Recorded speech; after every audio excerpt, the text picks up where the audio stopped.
আসসালামু আলাইকুম viewers, welcome to mother cooking channel. মাছের মাথা আর মুগ ডাল দিয়ে তৈরি হয় মুড়ি ঘন্ট। একটা সময় যখন মুড়ি ঘন্ট ছিল গরিব নাবিকদের অন্যতম প্রধান খাবার। তাম্রলিপ্ত বা চন্দ্রভাগা বন্দর থেকে জাহাজ নিয়ে ব্যবসার জন্য যাত্রা করতেন, তখন খাবার হিসেবে বেশিরভাগ সময় জুটত মাছ। মাছের ঝোল রান্না করার পরও কাঁটা জাতীয় অংশ তারা ফেলে দিতেন না, বরং সেটাই চালের সঙ্গে অথবা মুগ ডালের সাথে রান্না করে তৈরি করতেন মুড়ি ঘন্ট। আজকে আমি আপনাদেরকে মাছের মাথার সাথে মুগ ডাল দিয়ে মুড়ি ঘন্ট রান্না করে দেখাবো। চলুন তাহলে রেসিপিটা দেখে নেওয়া যাক। প্রথমে আমি চুলার উপর একটি ফ্রাই প্যান বসিয়ে দিব। তারপর এর মধ্যে দিয়ে দিব মুগ ডাল 1 কাপ। আমি এখানে মেজারমেন্ট কাপে 1 কাপ মুগ ডাল দিয়ে দিচ্ছি। তারপর দিয়ে দিচ্ছি তেজপাতা 1টি। এখন আমি এই তেজপাতার সাথে এই মুগ ডালগুলোকে খুবই ভালোভাবে ফ্রাই করে নেব। আমি বেশ কিছুক্ষণ সময় ধরে চুলার আঁচটা মিডিয়াম রেখে এই মুগ ডালগুলোকে ফ্রাই করে নিয়েছি। এ পর্যায়ে মুগ ডালটা কিন্তু খুবই ভালোভাবে ফ্রাই হয়ে গেছে। এখন আমি চুলাটা অফ করে দিব এবং মুগ ডালগুলোকে কিছুটা ঠান্ডা করে নেব। ফিরে এলাম প্রায় 20 মিনিট পর। এ সময় কিন্তু মুগ ডালটা অনেকটা ঠান্ডা হয়ে গেছে। এখন আমি মুগ ডালগুলোকে একটা বাটিতে ঢেলে নিচ্ছি। তারপর পরিষ্কার পানি দিয়ে এই মুগ ডালগুলোকে খুবই ভালোভাবে ধুয়ে নিচ্ছি। এদিকে আমি চুলার উপর একটি কড়াই বসিয়ে দিয়েছি। দিয়ে দিচ্ছি পানি 3 কাপ। পানিগুলোকে একেবারে ফুটন্ত গরম করে নেব। পানিটা যখন এইরকম ফুটন্ত গরম হয়ে আসবে, এর মধ্যে দিয়ে দিচ্ছি মুগ ডাল। আর এই মুগ ডালগুলোকে আমি খুব ভালোভাবে ধুয়ে একটা ছাঁকনির মধ্যে রেখে পানি ঝরিয়ে নিয়েছি। দিয়ে দিচ্ছি কাঁচা মরিচ 1টি। আর এই পর্যায়ে পানিটার মধ্যে কিন্তু অনেকটা ফেনা দেখা যাচ্ছে। এই পানি থেকে এই ফেনাগুলোকে উঠিয়ে নেব। ফেনাগুলোকে উঠানো হয়ে গেলে আমি এর মধ্যে দিয়ে দিচ্ছি লবণ পরিমাণ মতো, দিয়ে দিচ্ছি হলুদের গুঁড়া 1/2 চা চামচ। তারপর এই মুগ ডালগুলোকে একটু নাড়িয়ে দিব। তারপর কড়াইয়ের ঢাকনা লাগিয়ে চুলার আঁচটা মিডিয়াম করে রেখে আমি বেশ কিছুক্ষণ সময় ধরে এই মুগ ডালগুলোকে খুবই ভালোভাবে সিদ্ধ করে নেব। এখানে আমি একটি রুই মাছের মাথা নিয়ে নিয়েছি। আর এই মাথাগুলোকে আমি এরকম ছোট ছোট করে কেটে নিয়েছি। এতে করে মাথাটা রান্নার সময় ভেঙে যাওয়ার সম্ভাবনা থাকবে না, আর ডালের মধ্যে কোনো প্রকার কাটা দেখা যাবে না। তাই আমি আগে থেকে এই মাথাটাকে এরকম ছোট ছোট করে কেটে নিয়েছি। এখন আমি এর মধ্যে দিয়ে দিচ্ছি হলুদের গুঁড়া 1/2 চা চামচের মতো। আমি চারদিক থেকে এইভাবে ছড়িয়ে ছিটিয়ে দিচ্ছি। মরিচের গুঁড়া 1/2 চা চামচ। দিয়ে দিচ্ছি লবণ পরিমাণ মতো। এখন আমি এই মাছের মাথাগুলোকে খুবই ভালোভাবে ম্যারিনেট করে নিব। আমি বেশ কিছুক্ষণ সময় ধরে এই মাছের মাথাগুলোকে খুব ভালোভাবে ম্যারিনেট করে নিয়েছি। আর এই পর্যায়ে মাছের মাথাগুলো কিন্তু খুবই ভালোভাবে ম্যারিনেট হয়ে গেছে। এই সময় আমি চুলার উপর একটি কড়াই বসিয়ে দিচ্ছি। দিয়ে দিচ্ছি সয়াবিন তেল।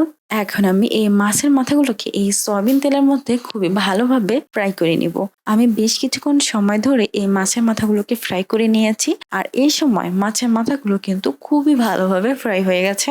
দেখুন, মাছের মাথাগুলোকে কিন্তু এরকম মুচমুচে করে ফ্রাই করে নিতে হবে, তাহলে রান্নার সময় এই মাছের মাথাগুলো ভাঙবে না। তাহলে এই মুড়ি ঘন্ট রান্না করার সময় এই মাছের মাথাগুলোর কোনো অংশ ভেঙে তরকারিটা খাওয়ার সময় মুখের মধ্যে কোনো প্রকার কাটা লাগবে না। এ সময় আমি কড়াই থেকে এই মাছের মাথাগুলোকে উঠিয়ে নিচ্ছি। কড়াই থাকা অবশিষ্ট তেলের মধ্যে দিয়ে দিচ্ছি শুকনো মরিচ 3টি। এখন আমি এই শুকনো মরিচগুলোকে ফ্রাই করে নিব।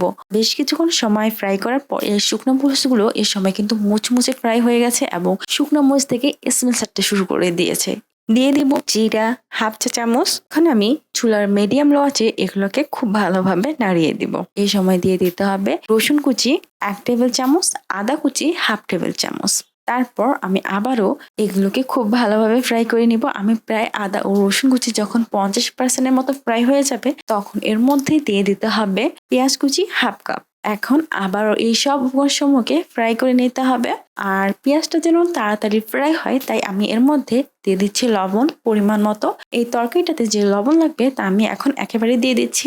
তারপর আবারও এই পেঁয়াজগুলোকে ফ্রাই করে নিচ্ছি। ফ্রাই করার এই পর্যায়ে এই পেঁয়াজের মধ্যে ব্রাউন কালার আসতে শুরু করে দিয়েছে। দিয়ে দিচ্ছি হলুদের গুঁড়া 1/2 চা চামচ। তরকারিটাকে প্রায় 10 সেকেন্ডের মতো সময় নাড়িয়ে দিয়ে এর মধ্যে দিয়ে দিব টমেটো। টমেটো দেওয়ার পর আমি চুলার আঁচটা মিডিয়াম লোয়ে রেখে এগুলোকে এখন ফ্রাই করে নিব।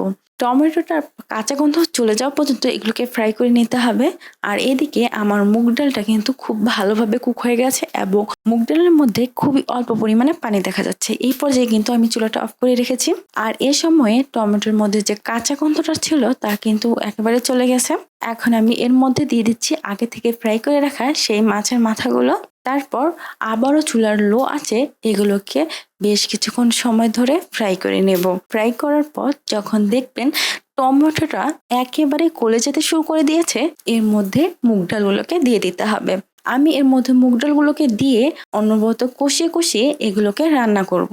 আর এই সময় এর মধ্যে দিয়ে দিতে হবে জিরা গুঁড়া হাফ চা চামচ, ধনিয়া গুঁড়া হাফ চা চামচ, আর গরম মশলার গুঁড়া খুবই সামান্য পরিমাণে, প্রায় 1/4 টিস্পুনের মতো দিলেই হবে। খুব বেশি দেওয়া যাবে না, এতে করে কিন্তু স্বাদে ভিন্নতা চলে আসবে। তারপর এগুলোকে আবারও খুব ভালোভাবে কষিয়ে কষিয়ে রান্না করব। আমি ঠিক এগুলোকে ততক্ষণ পর্যন্ত কষিয়ে কষিয়ে রান্না করব যতক্ষণ না পর্যন্ত এর যে গ্রেভি, এর যে পানিটা রয়েছে তা একেবারে শুকিয়ে না যায়। আমি বেশ কিছুক্ষণ সময় ধরে এগুলোকে কষিয়ে কষিয়ে রান্না করে এর যে পানিটা ছিল তা একেবারে শুকিয়ে নিয়েছি। আর এভাবে কষিয়ে কষিয়ে রান্না করে এর পানিটাকে শুকিয়ে নিলে এই মুড়ি ঘন্টার স্বাদটা কিন্তু খুবই ভালো আসে। এখন আমি এর মধ্যে দিয়ে দিব পানি পরিমাণ মতো। তারপর এগুলোকে খুব ভালোভাবে নাড়িয়ে দিয়ে দিব কাঁচা মরিচ 3টি। আর এই কাঁচা মরিচগুলোকে আমি মাছ বরাবর কেটে দিয়ে দিচ্ছি। যারা ঝাল খেতে পছন্দ করেন তারা কিন্তু ঝালের পরিমাণটা চাইলে আর একটু বাড়িয়েও দিতে পারেন। এখন আমি ডালটাকে আরেকটু নাড়িয়ে দিয়ে আবারও কড়াইয়ের ঢাকনা লাগিয়ে আরো 5 মিনিটের মতো সময় এগুলোকে কুক করে নিব। ফিরে এলাম আরো 5 মিনিট পর। আর এর সময় এই ডালটা কিন্তু খুব ভালোভাবে কুক হয়ে গেছে এবং ডালটা থেকে খুবই সুন্দর স্মেল আসছে। এই সময় দিয়ে দিতে হবে ঘি 1 চা চামচ। ঘি দেওয়ার পর আমি এই তরকারিটাকে নাড়িয়ে দিচ্ছি এবং চুলাটাকে অফ করে দিচ্ছি। আর এই সময় কড়াইয়ের ঢাকনা লাগিয়ে চুলা অফ রাখা অবস্থায় প্রায় 5 মিনিটের মতো সময় চুলার উপর বসিয়ে রাখতে হবে। তৈরি হয়ে গেছে অতুলনীয় স্বাদের মুড়ি ঘন্ট।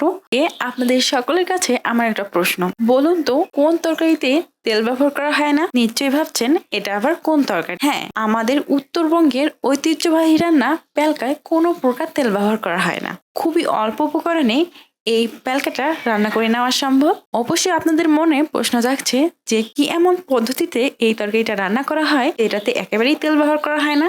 চলুন তাহলে রেসিপিটা দেখে নেওয়া যায়। আর এখানে আমি পেলকা রান্নার জন্য কিছু সজনার পাতা, কচু শাকের পাতা আর পুঁই শাকের পাতা নিয়েছি। আর এই 3 ধরনের পাতা দিয়ে আজকে আমি পেলকা রান্না করে দেখাবো। প্রথমে আমি চুলার উপর একটি কড়াই বসিয়ে দিয়েছি। দিয়ে দিচ্ছি পানি 2 কাপ। তারপর দিয়ে দিচ্ছি লবণ পরিমাণ মতো, বেকিং সোডা 1 চা চামচ। এখন আমি এই পানিটাকে খুব ভালোভাবে গরম করে নিব। আমি বেশ কিছুক্ষণ সময় ধরে এই পানিটাকে খুব ভালোভাবে গরম করে নিয়েছি। পানিটা যখন একেবারে খুব ভালোভাবে গরম হয়ে যাবে তখন আমি এর মধ্যে দিয়ে দিচ্ছি সজনার পাতা। তারপর দিয়ে দিচ্ছি পুঁই শাকের পাতা। আমি এখানে 1 মুঠের মতো পুঁই শাকের পাতা দিয়ে দিচ্ছি। পুঁই শাকের পাতার পরিমাণটা আমি এখানে একটু কম ব্যবহার করেছি। তারপর দিয়ে দিচ্ছি কচুর পাতা। যেহেতু কচুর পাতা দেওয়ার পর কড়াইটা একেবারে ভর্তি হয়ে গেছে তাই আমি এই সময় কড়াইয়ের ঢাকনা লাগিয়ে এই শাকটাকে বেশ কিছুক্ষণ সময় রান্না করে নেব। ফিরে এলাম প্রায় 7 থেকে 8 মিনিট পর। এখন আমি এই শাকগুলোকে খুব ভালোভাবে নাড়িয়ে দিচ্ছি। আর এই সময় শাকগুলো প্রায় 40% মতো কুক হয়ে গেছে। এখন আমি এর মধ্যে দিয়ে দিচ্ছি কাঁচা মরিচ। আমি এখানে 8 থেকে 9টি কাঁচা মরিচ মাছ বরাবর কেটে এগুলোর মধ্যে দিয়ে দিয়েছি। তারপর আবারও শাকগুলো খুব ভালোভাবে নেড়ে কড়াইয়ের ঢাকনা লাগিয়ে এই শাকগুলোকে খুবই ভালোভাবে কুক করে নিচ্ছি। আমি কড়াইয়ের ঢাকনা লাগিয়ে এই শাকগুলোকে প্রায় আরো 12 থেকে 15 মিনিটের মতো সময় রান্না করে নিব। ফিরে এলাম প্রায় 12 থেকে 15 মিনিট পর। এই সময় শাকগুলো প্রায় 80% এর মতো কুক হয়ে গেছে। এখন আমি এর মধ্যে দিয়ে দিব আদা ও রসুন থেতলানো 2 টেবিল চামচ। তারপর আমি আবার এই পেলকাটাকে খুব ভালোভাবে নাড়িয়ে দিচ্ছি। দেখুন এই সময় যে শাকের মধ্যে যে পানিটা ছিল বা ঝোলটা ছিল তা কিন্তু অনেকটাই শুকিয়ে গেছে আর এর মধ্যে আঠালো একটা ভাব তৈরি হয়েছে। এই সময় চুলার আঁচটা একটু কমিয়ে অনবরত নাড়িয়ে বাড়িয়ে এই পেলকাটাকে রান্না করবেন। এই সময় আমার পেলকাটা একেবারে রেডি হয়ে গেছে। প্রিয় দর্শক, এই ছিল আমাদের আজকের রেসিপি। মাদার কুকিং চ্যানেলের আরো এক্সাইটিং রেসিপি নিয়ে আপনাদের সামনে আবার উপস্থিত হব। ভিউয়ার্স, আপনাদের সকলকে অনেক অনেক ধন্যবাদ জানাচ্ছি পুরোটা সময় আমাদের সাথে থাকার জন্য। আমি উইশ করব আপনারা সবাই ভালো থাকবেন, সুস্থ থাকবেন এবং মাদার কুকিং চ্যানেলের সাথে থাকবেন। এই চ্যানেলে নতুন হয়ে থাকলে চ্যানেলটি সাবস্ক্রাইব